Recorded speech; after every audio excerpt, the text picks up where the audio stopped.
সল্টলেকে পুলিশের হাতে আক্রান্ত আইনজীবী ও তার পরিবার। পুলিশের মারধরে কলকাতা হাইকোর্টের সরকারি আইনজীবী মনোজেন্দ্র নারায়ণ রায়ের কোমর ভেঙে যায়। বর্তমানে তিনি হাসপাতালে ভর্তি রয়েছেন বলে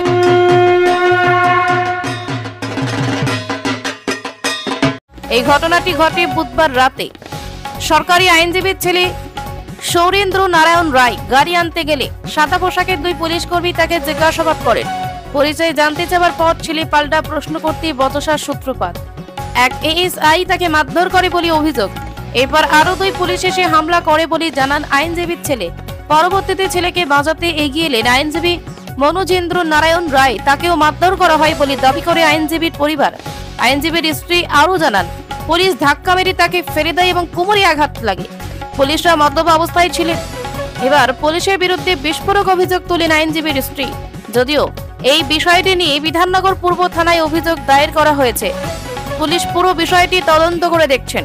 অন্যদিকে হাইকোর্টের বিচারপতি তীর্থঙ্কর ঘোষ নির্দেশ দিয়েছেন, আদালতে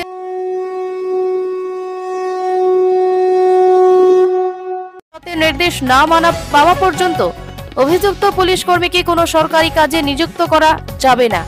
এই মুহূর্তে আমাদের সাথে সরাসরি ফোন লাইনে রয়েছেন কলকাতা হাইকোর্টের বিশিষ্ট আইনজীবী বিকাশ রঞ্জন ভট্টাচার্য।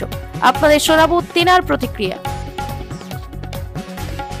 বিভিন্ন জায়গায় ইদানিং কালে পুলিশ খুব একটু আক্রমণাত্মক হয়ে উঠছে, যেটা বাঞ্ছনীয় না।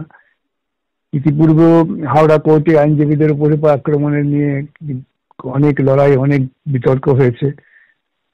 এখন এই ঘটনা ঘটেছে, পুলিশের একটু সংযত হওয়া উচিত, এটুকুই বলতে পারি।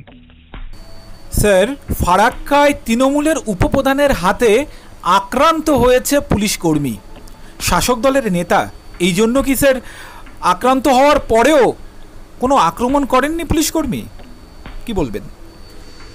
দেখুন, একটা কথা ধারাবাহিকভাবে আমি বলে আসছি যে 2011 পরবর্তী সময়ে এই রাজ্যের যিনি পুলিশ মন্ত্রী এবং মুখ্যমন্ত্রী, তিনি তার বিভিন্ন আচরণে পরিষ্কার বুঝিয়ে দিয়েছেন যে পুলিশের কাজ হচ্ছে দুর্নীতিবাজ যারা রাহাজানি করে, গুন্ডামি করে, তাদের রক্ষা করতে হবে, এবং যারা সুনীতি প্রতিষ্ঠার জন্য লড়াই করছে তাদের উপরে কঠোর নিয়ন্ত্রণ আরোপ করতে হবে।